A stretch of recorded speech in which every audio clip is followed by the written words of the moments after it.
Thank you very much for coming to this second webinar series of Materially, our morning webinar series. I am Chiara Rodaiquez. I'm the president of Materially. For those who do not know us, Materially is a boutique advisory company based in Milano that provides advisory around material solutions. We were born in 2002 as a licensee of Material Connection. Some of you might know Material Connection as one of the first and a reference point in the world of material libraries and databases. In fact, despite we detached from Material Connection back in 2020, we still partner with them on our premise, at our office in Milan. We host their material library.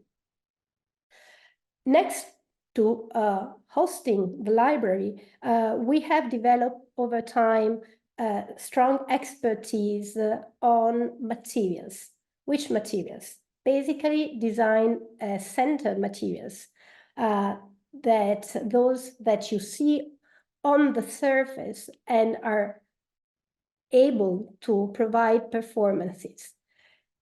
What we do, we help material users such as you to find alternative materials when needed, or the best materials for your performance needs.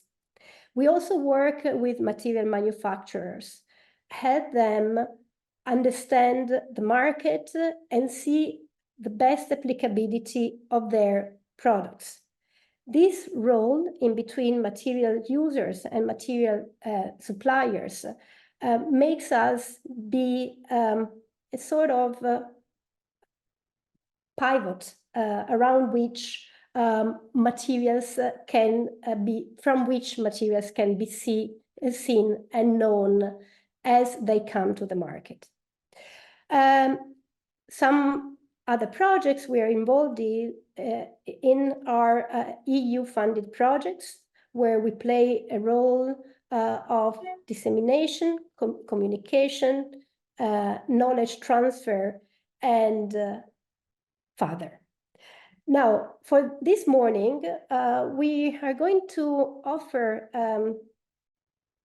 about 40 minutes, I believe, long conversation, or 30 minutes long conversation about where we are in 2024 in the material new landscape. After that, and that will be introduced by our head of advisory, Anna Pellizzari. After that, Luisa Ronquin, our head of marketing, is going to introduce, to give you a sense of the Material Connection database, that you probably do not know unless you are part of the Material Connection family of subscribers. So with no further ado, I would leave the table, or actually the screen, to Anna Pellizzari. Thank you. Voila. Thank you, Chiara. Apologies for my voice. I've been sick during these last 2 days. So I'm sharing my screen. Okay.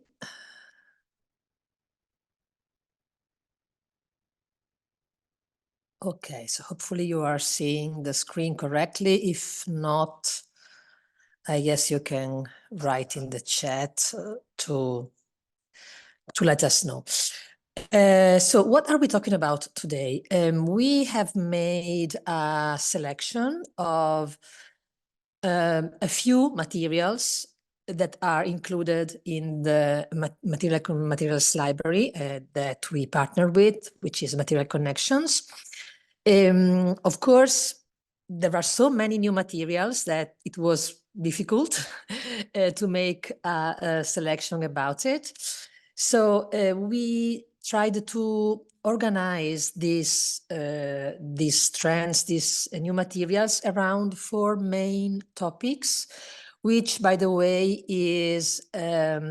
are the topics of trends observatories that we keep let's say, continuously, and that we also make reports about.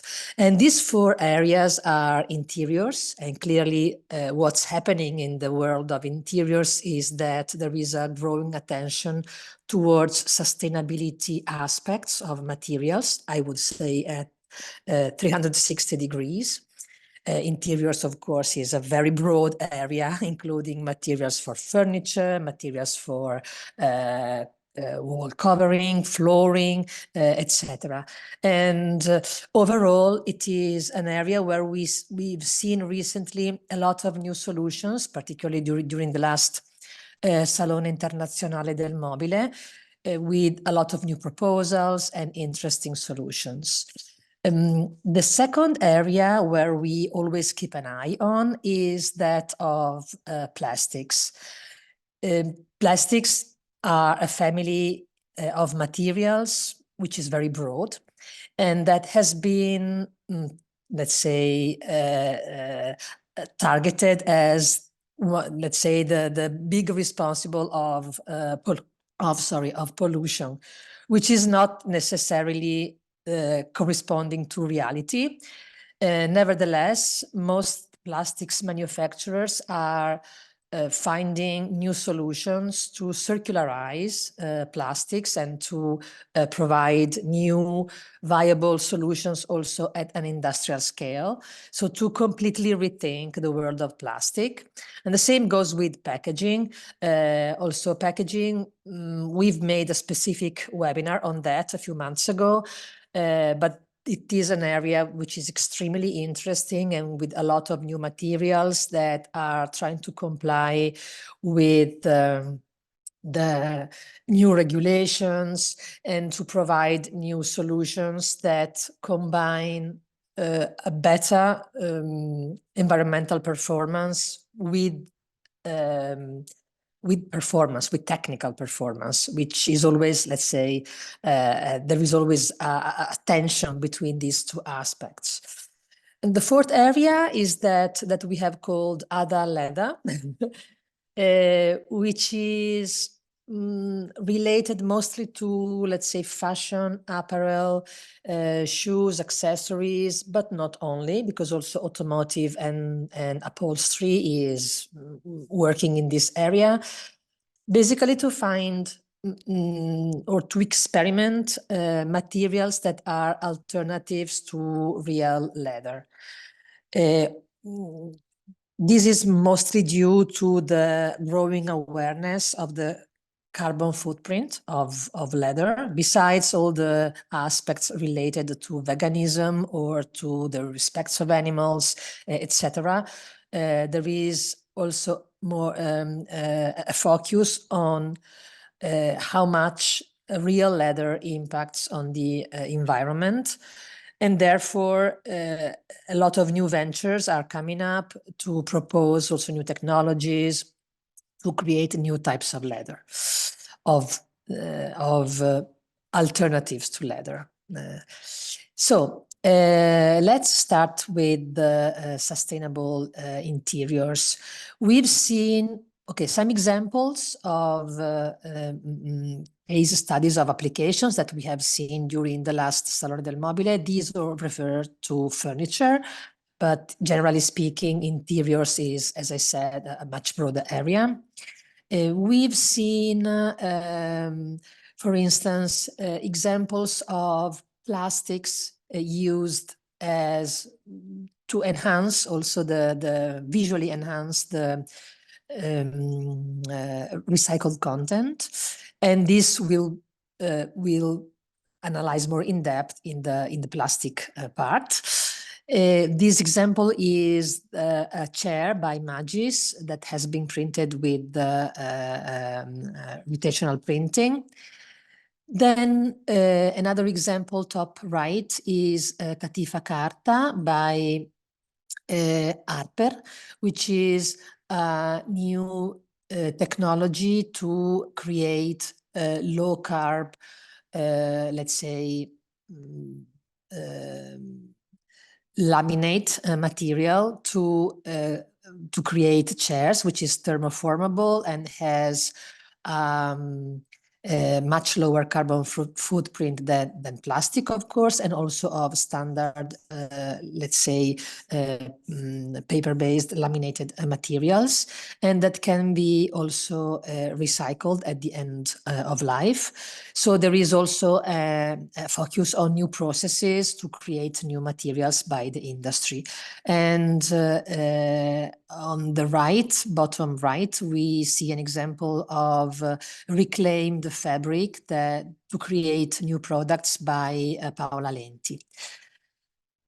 How does this translate into materials? We've seen a growing interest in creating custom-made projects to recover waste. This is let's say cross trend that goes across all industries. This is an example of a material that's applied in the interiors and furniture industry, also to create accessories, for instance, and that is based on agricultural waste or on bio-based waste from, let's say, also local restaurant, agro-industrial ventures. And in this case, what happens is that there is a custom-made project where this company collects this waste, dries them up, and binds them with natural binders to create sheets, to create objects that would be given back to the company in a sort of, let's say, zero waste loop. So creating new materials out of specific waste. Similarly, we have this other example of a veneer that is derived from waste paper.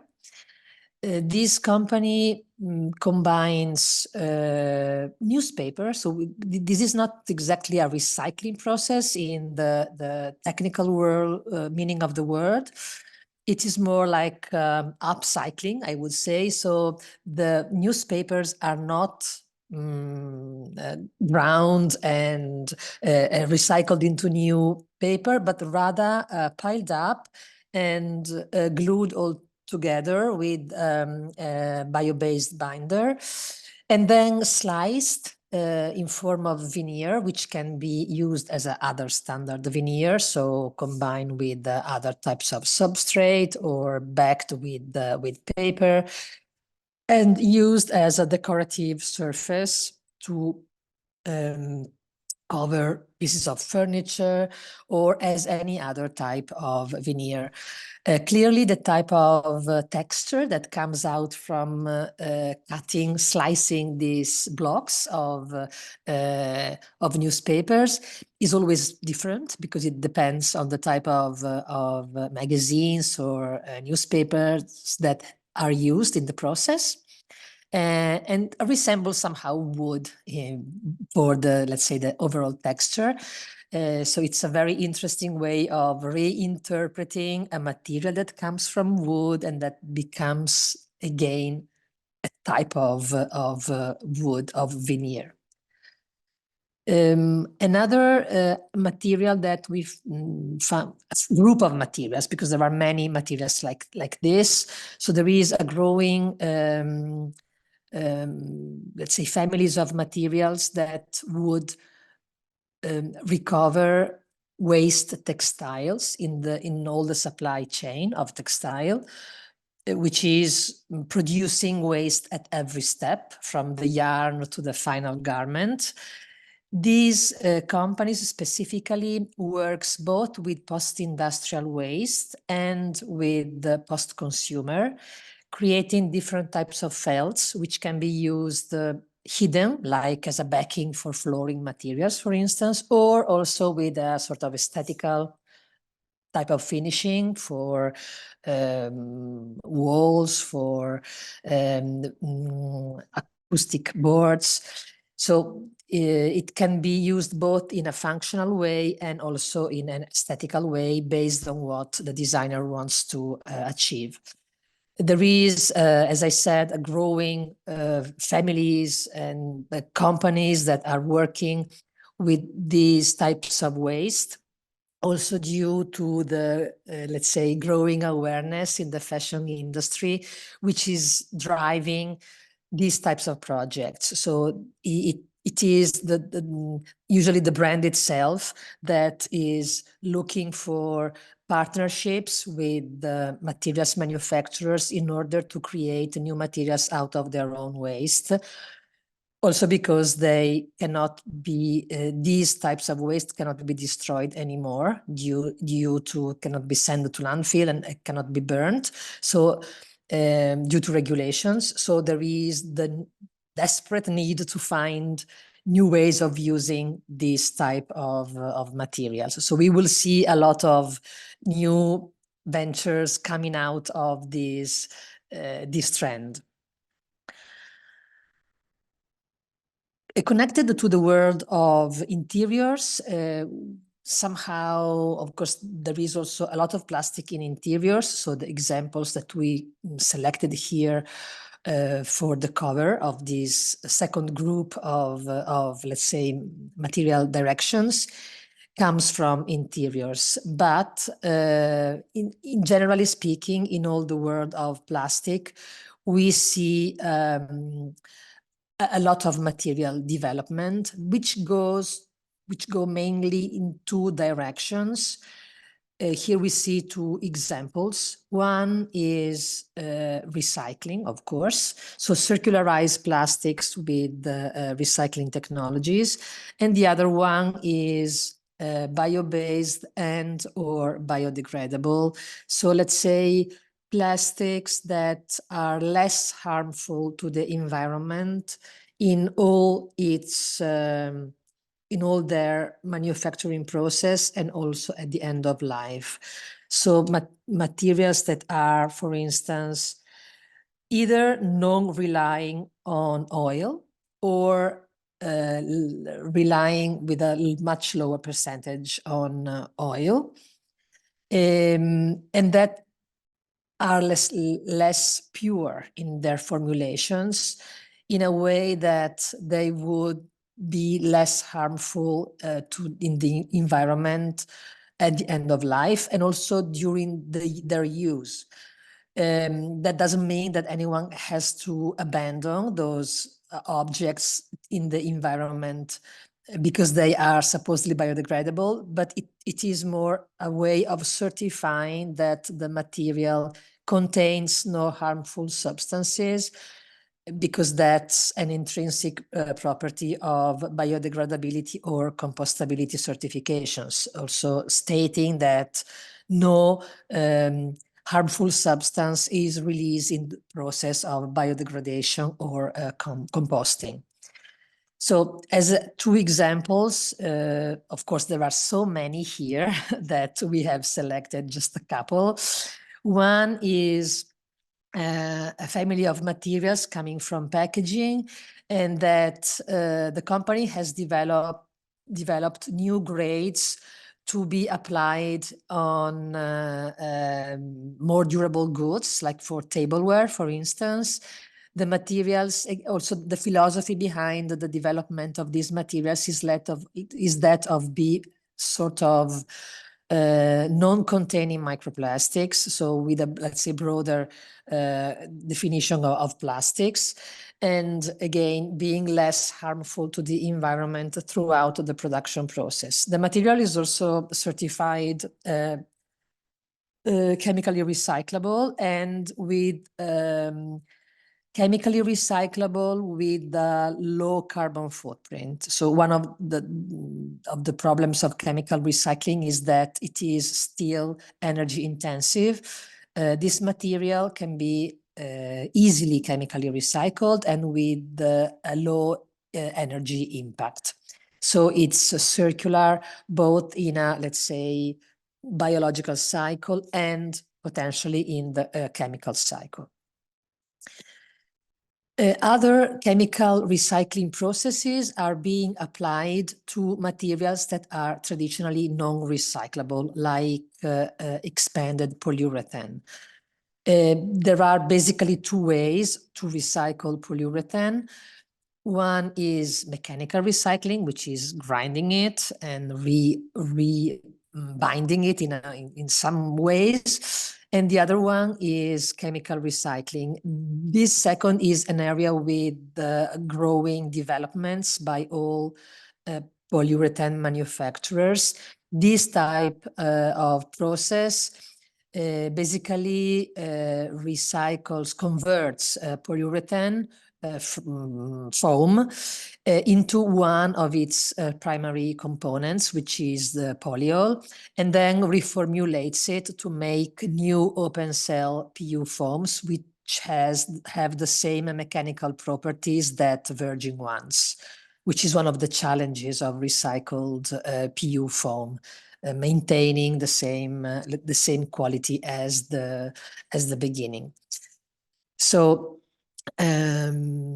this is an area where we are seeing developments, and that for sure there will be a lot of new solutions coming out. Finally, another example of let's say types of solutions in the plastic world is that of converting waste into 3D printing materials, not necessarily, and also in granules, and particularly involving also social projects.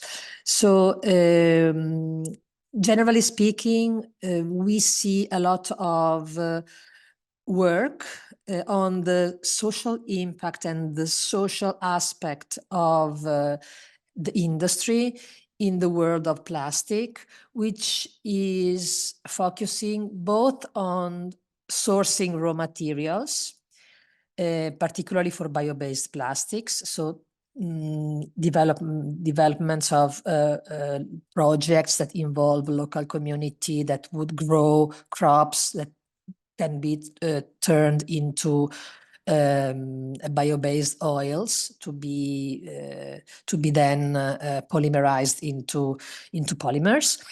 And in the world of recycling, involving a social project, like in this case, for instance, this is a Swiss company that has partnered with a social venture that gives work opportunities and jobs to people with some disabilities.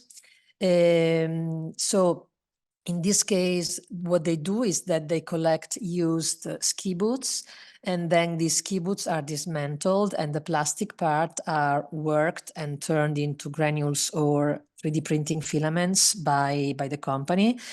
And all the material is supplied and also collected and worked by this social initiative that involves these disadvantaged people. And there are a lot of projects like that. This is just an example. The third area that we always focus on is that of packaging. Materials for packaging are seeing, I would say, a lot of different evolutions and in different directions. We have selected here 3 examples of packaging and also of ways of approaching packaging. The first one is reusable packaging on the left.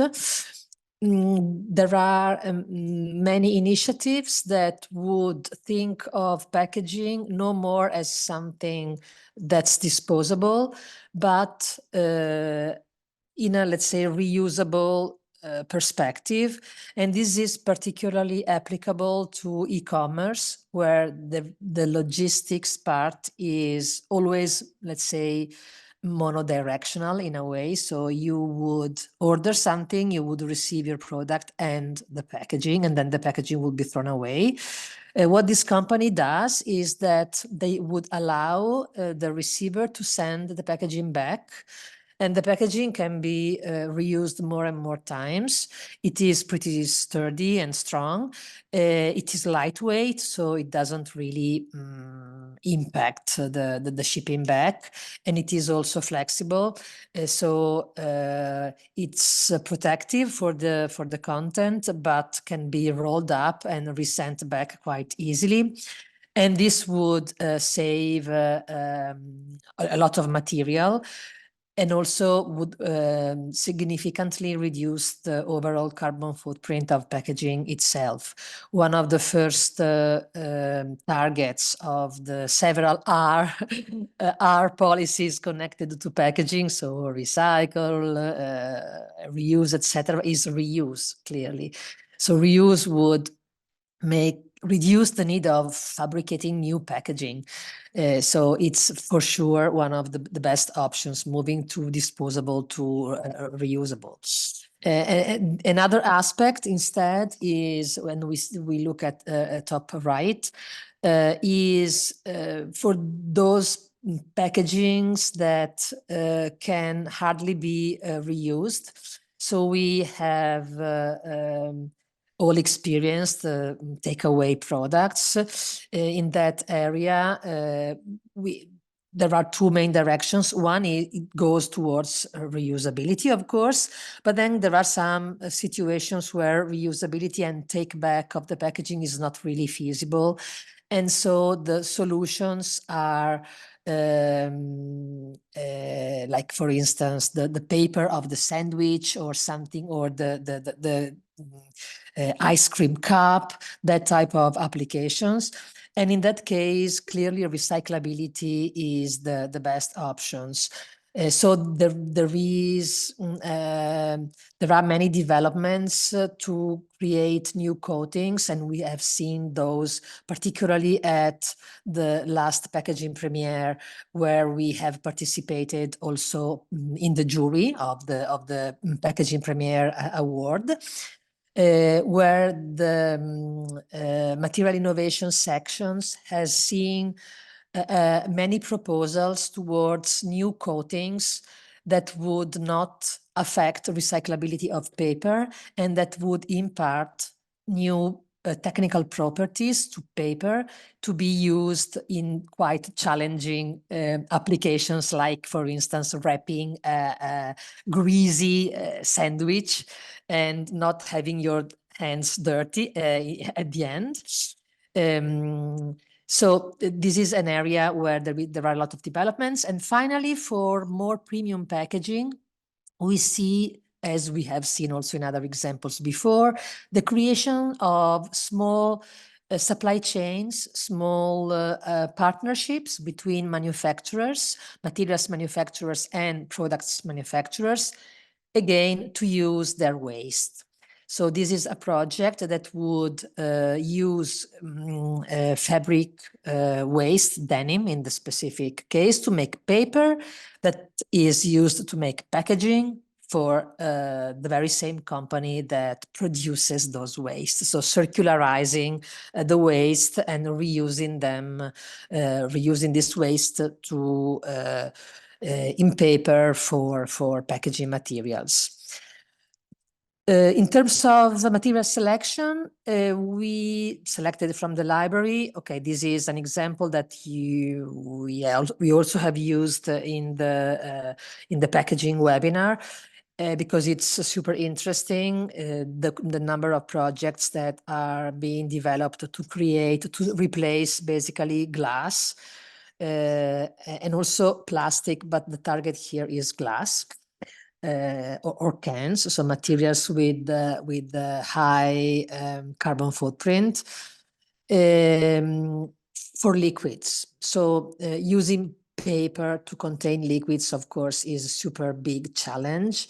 And this is one of the several examples we have in the library, and it has been there since the very beginning of the development of this technology.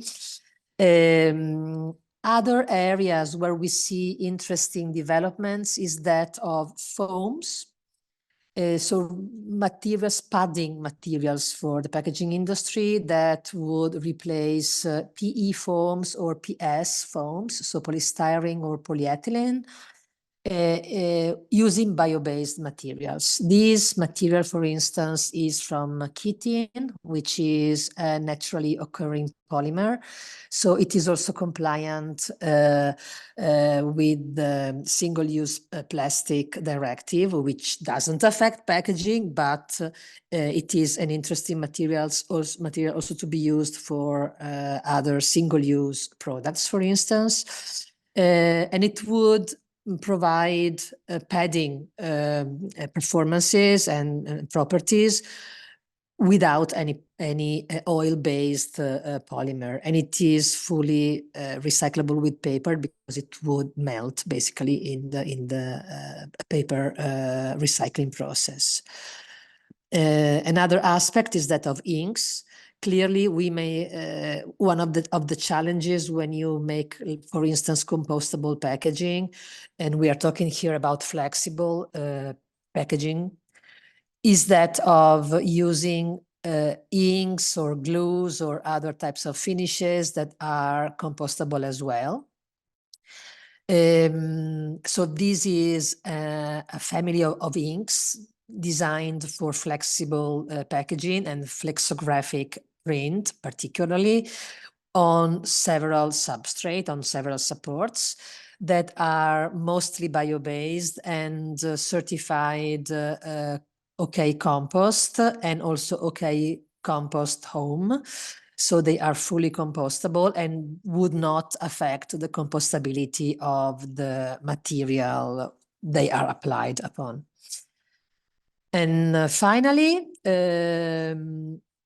we have the area of other leathers, which is a development field where we have seen a boost in new developments, a lot of we are still seeing many startups growing, creating, proposing also new technologies. There are a lot of different materials with different technologies in this area, starting from using standard technologies and simply replacing one of the ingredients, meaning, for instance, the typical coated fabrics that would increase the bio-based content or the recycled content, both of the coating and of the substrate. So basically doing the same old thing, but in a better way. Or using, let's say, microorganisms to create new structures. So processes that are virtually zero impact in terms of use of resources, of fossil resources, and also in use of energies. Or creating, inventing new processes, new growing processes, new binding processes of fibers in order to create materials.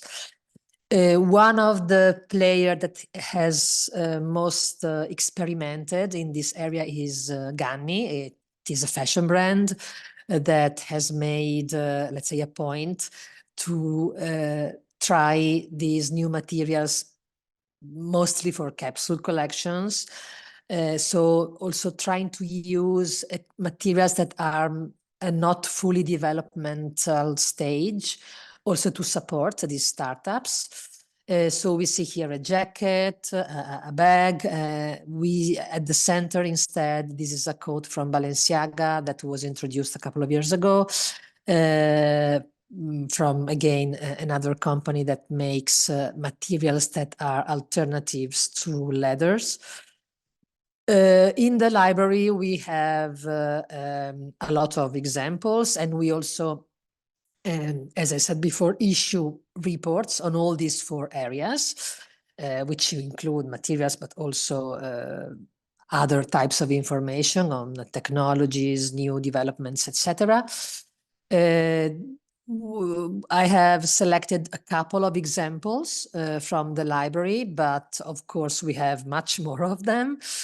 This is, for instance, an example of a leather-like material that is developed by using a technology that would bind together fibers in a completely innovative way. So without using a standard polymeric binder, but rather using ionic liquid solvents in order to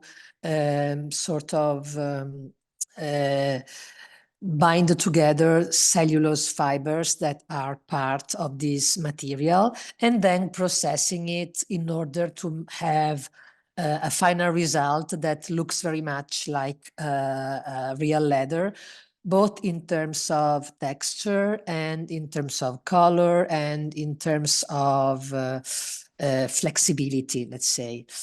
What's interesting is that there are, generally speaking, 2 different choices when these ventures approach the market. One is trying to create materials that are as much similar as possible to leather, to real leather, so creating sort of imitating leathers. And on the other side, instead, trying to create materials that have their own aesthetical characterization. And it is, for instance, the case of this second example. They proposed both ways. So on the right, you see a material that looks, in terms of color and texture, very much like real leather.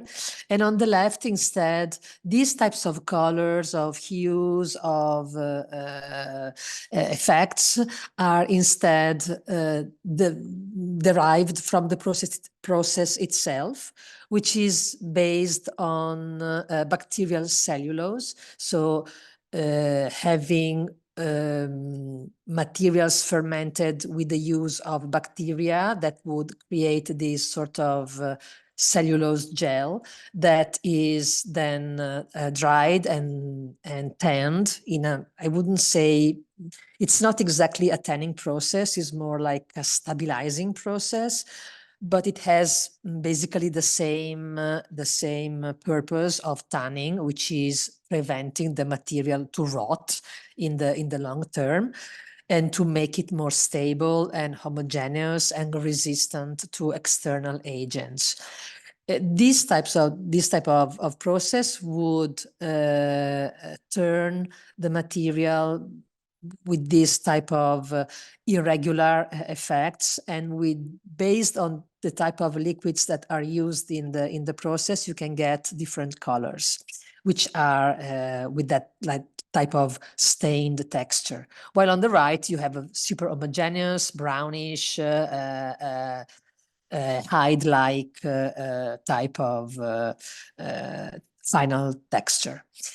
Okay, these are just a few examples of the broad quantity of materials that you can find in the library, and also of the type of approach that we as Materially have when it comes to materials. So trying to not just identify materials, but also identifying why they are interesting, what is their let's say sustainability impact, and how they would apply in the different sectors.